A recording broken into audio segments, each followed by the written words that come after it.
Thank you for taking the time to watch this episode of Life Support.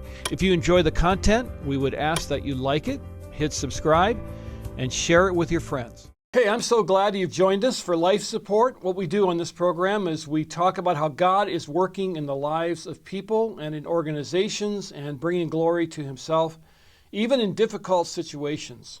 I'm very glad that we have a guest that will help us do that this morning. She is Heather Rice Minus. She is the president and CEO of Prison Fellowship, and she comes to us from across the country, I think in Washington, D.C., right? Good to see you. Good to see you too, Pastor Rick Johnson. Thank you very much for being with us. Now, Prison Fellowship is a well-known brand. People in churches know the name Prison Fellowship. Tell me a little bit about the origins of Prison Fellowship and what the goal of this organization is. Yes. So our mission at Prison Fellowship is to encounter Jesus with those impacted by incarceration. And we have been around, it's hard to believe, nearly 50 years. And that all started in the late 70s. Our founder, the late Chuck Colson, may be a name that some of your listeners remember. He passed away in 2012, but his legacy lives on. And he was first involved as a political hatchet man, some would say, in the Nixon administration, landed in federal prison as a result of the Watergate scandal. But in the process of that case and deciding, that he was going to plead guilty not to the charges against him, but to creating a culture that led to Watergate, is when Chuck put his faith in Jesus. And so he went to prison as a Christian, found Christian community there with the brothers that he met inside in an Alabama federal facility. And he also had a tremendous community that came alongside him from the outside while he was in. And when he got out of prison, he decided he could not forget the men that he left behind and wanted to train and equip the local church on how to minister to those in prison, as we're called to do throughout Scripture.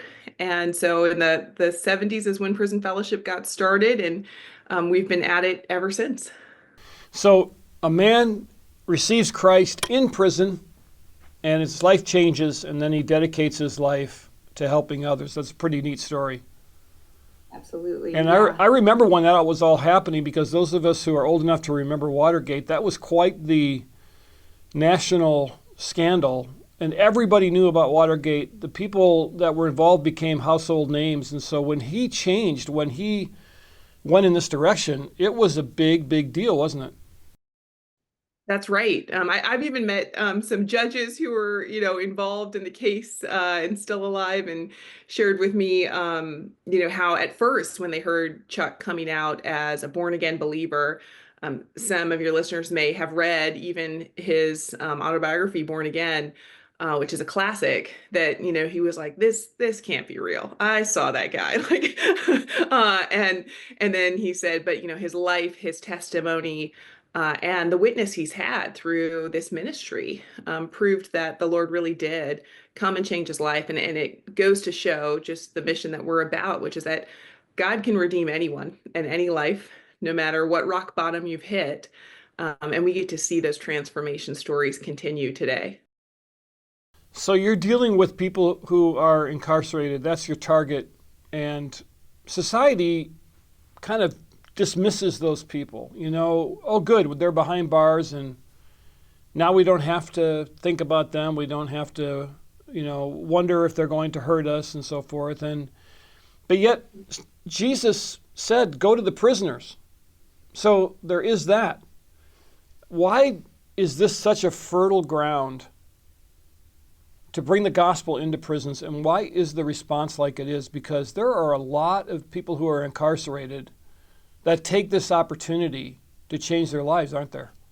That's right, Pastor Johnson. I love that question because, my faith as someone who grew up in a Christian home, committed my life to Jesus, for myself when I was 12, my faith is strengthened every time I get to visit prison. And if there's someone listening today who hasn't gone to visit I would just encourage you to consider it.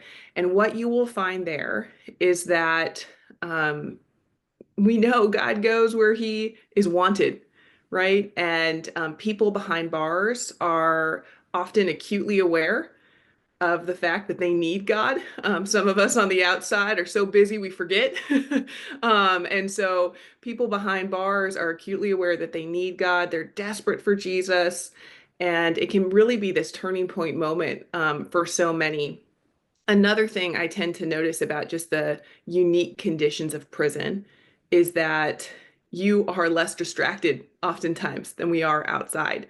Not as much, social media and other things pulling you away. And so the level of scripture memory, fasting, prayer, community building that's happening in Christian communities inside prison is something that's just incredibly inspiring. And that's why our vision at Prison Fellowship is to see revival of the church inside and outside prison that brings justice, mercy, and hope to our culture. And we really believe that the church inside has something to offer to the church outside, just as those volunteers who come in from churches have something to offer to the men and women that they meet behind bars. Heather Rice Minus is my guest. She's the president and CEO of Prison Fellowship. Heather, what are some of the obstacles that you run into when you're trying to get into prisons and trying to reach prisoners for Christ? Yes. Well, it's still prison, right? And so it's an environment that, requires some security clearances to get into. That's one of the reasons, even though Chuck started Prison Fellowship in 1976, he thought we would only be around for 5 years, that we'd equip the church and be done. um, but he came to realize, we play an important role as a liaison between the Department of Corrections and local churches because, there is a process and training you need to go through. And Prison Fellowship has the privilege of leveraging our years of expertise to help churches kind of navigate what can be complicated. Another thing that can be difficult is most prisons, and prison meaning places where people are confined when they have a year or more sentence. Um, Most prisons are in places that can be remote as compared to a jail where someone might be awaiting their trial or serving a shorter term sentence. And so a lot of times the distance can keep people from visiting, but we're lucky to have so many volunteers who sometimes drive a long ways to come do ministry with us. But that's another one of the obstacles.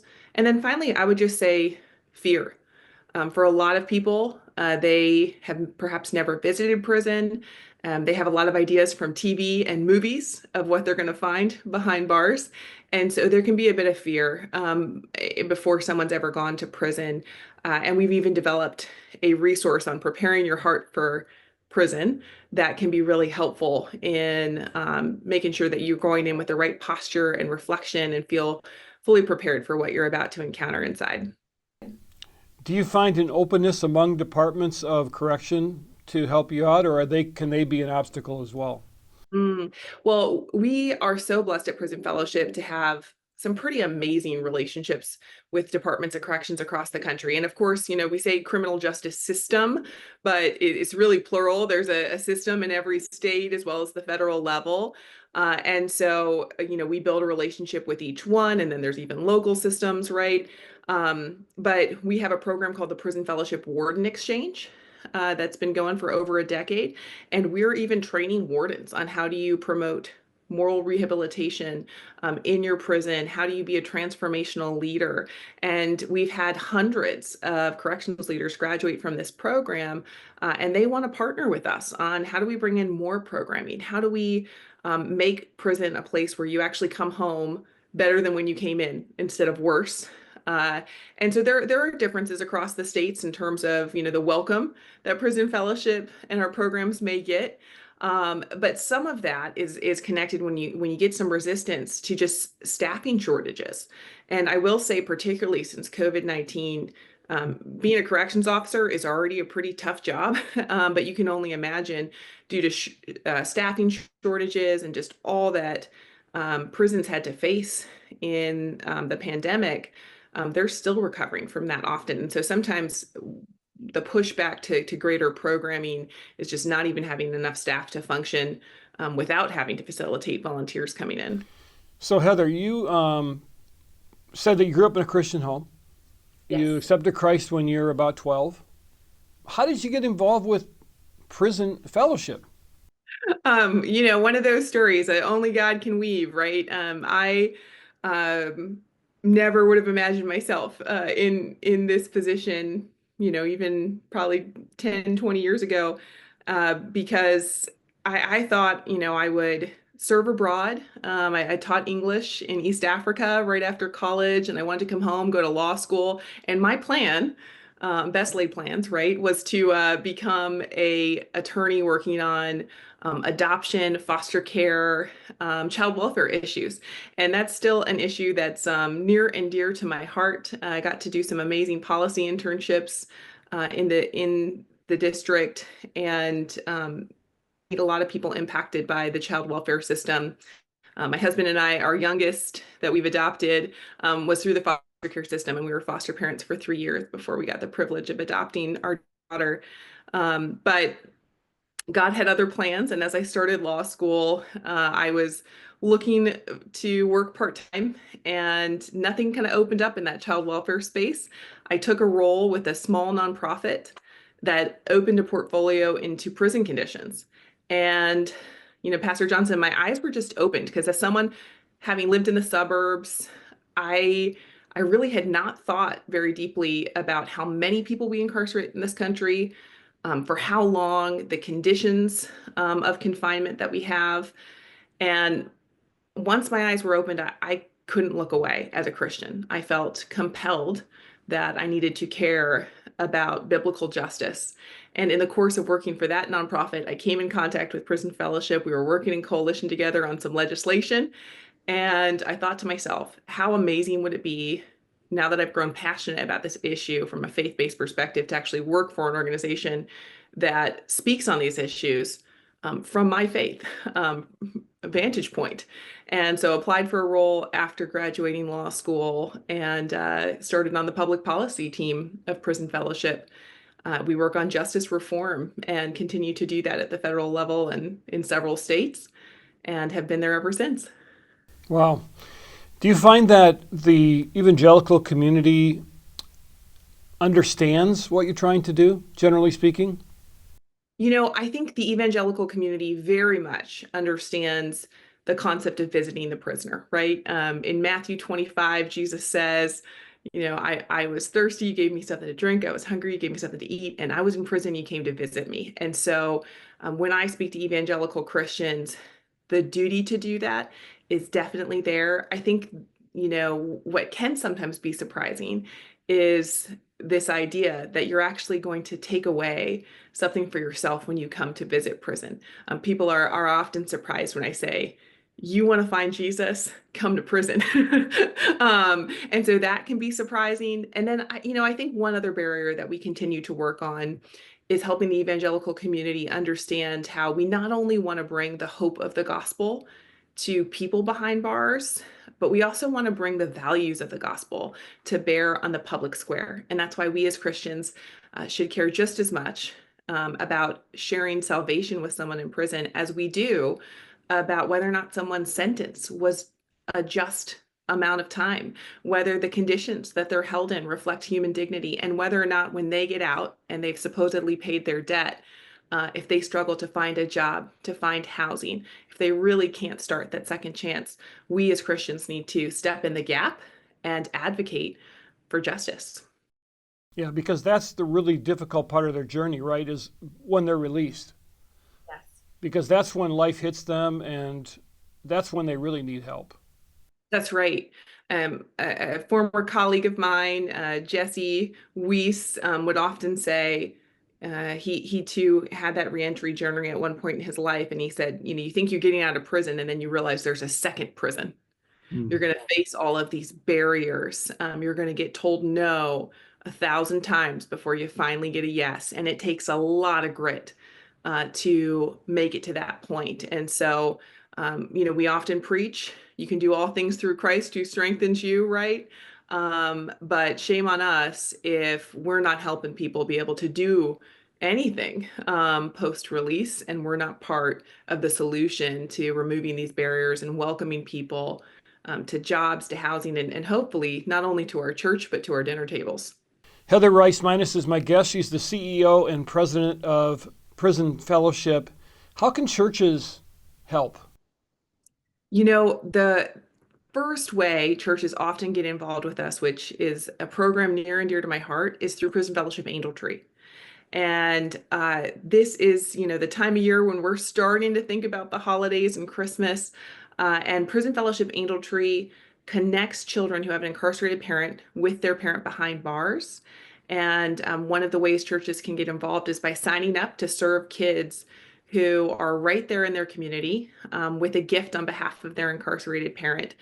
My prayer for our church partners is that it's not about giving a present, but it's about a ministry of presence, being in the life of that family that you serve year round. And I know at my church here in Washington, D.C., we've been able to do Angel Tree, and we've seen some of those families join our church and come back for other kids' events and things like that, which has been amazing. Churches can also, if they have a prison fellowship program nearby, come volunteer, be a part of our academy or our grow program, facilitating classes. It means so much for people inside to get visits from those from outside and to learn not what perfect looks like, but we say what healthy looks like from the volunteers who come. And then we also have a number of resources for churches to think about justice and what does the Bible say about justice. We have a small group curriculum, outrageous justice, that you can order for free on our website, prisonfellowship.org. And we also have some tools to host a Second Chance Sunday, where we have actually had pastors who from the pulpit are talking about how we're a people of a second chance as Christians, and we can extend a second chance to those who are coming home to our congregations. Yeah, that's really good. Prisoners have told me that being in prison is like this fear-based. You're on your own. You're not sure if anybody really loves you, cares about you. And to bring the love of Jesus to those folks, I think would be just an incredibly high calling. Absolutely. Yeah, thanks so much for being with us, Heather. You're doing a good thing, and we will be praying for you. And Angel Tree, one more time, give it a plug, and where can you find out about Angel Tree?